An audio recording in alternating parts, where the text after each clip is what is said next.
Appeal শুনানি কক্ষে আমরা হট্টগোলের খবর শুনেছিলাম, কি নিয়ে গন্ডগোল লাগলো একটু জানাবেন। এখনকার অবস্থা কেমন দেখছেন তাও জানতে চাই। কিছুক্ষণ আগে একটি অনাকাঙ্ক্ষিত ঘটনা ঘটেছে, সেটি আগে জানাতে চাই। দ্বৈত নাগরিকত্ব ইস্যুতে দুই পক্ষের আইনজীবীদের মধ্যে একটি হট্টগোল হয় এবং হাতাহাতির পর্যায়ে পর্যন্ত চলে যায়।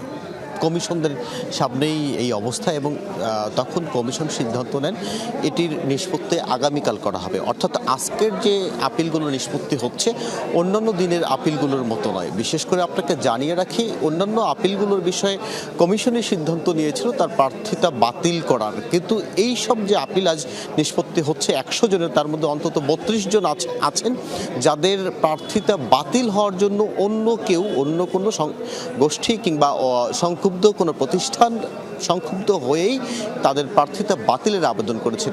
এই মুহূর্তে যে নিষ্পত্তির কার্যক্রমটি চলছে, চট্টগ্রাম 4 আসনের আসলাম চৌধুরীর বিষয়ে দুটি ব্যাংক তারা আপিল করেছেন যে তাদের ঋণ রয়েছে ওই ব্যাংকে, অন্তত 1300 কোটি টাকার মতো ঋণ রয়েছে, এমন তথ্য সেই ব্যাংকগুলো জানিয়েছে। যদিও এর আগে নির্বাচন কমিশন তার প্রার্থিতা বৈধ বলে জানিয়েছিল, অর্থাৎ নির্বাচন কমিশনের সেই সিদ্ধান্তের বিরুদ্ধেই কিন্তু আপিল করেছিল দুটি ব্যাংক। তেমন নিষ্পত্তি হচ্ছে। আমি যেমনটি শুরুতে বলছিলাম যে আজকের এই নিষ্পত্তি কার্যক্রম, যে 100 জনের কার্যক্রম রয়েছে তাদের অধিকাংশই এই ধরনের একটু জটিল কার্যক্রম, যে কারণে আজ সন্ধ্যা 7টা থেকে 8টা পর্যন্ত লেগে যেতে পারে এবং এখন পর্যন্ত মাত্র 23 জনের আপিলের কার্যক্রম শেষ হয়েছে। গতকাল আমরা দেখেছিলাম কিংবা এর আগে দেখেছিলাম প্রথম 1 থেকে 2 ঘন্টার মধ্যে অন্তত 40 থেকে 50 জনের আপিল কার্যক্রম নিষ্পত্তি হয়ে যায়। আজ সেটি হচ্ছে না, একটি ধারাবাহিক কিংবা জটিল বিষয়গুলো উঠে এসেছে, সেইগুলো নিষ্পত্তি করতে চায় কমিশন। বরাবরের মতোই কমিশন বলছে যে আইনের যা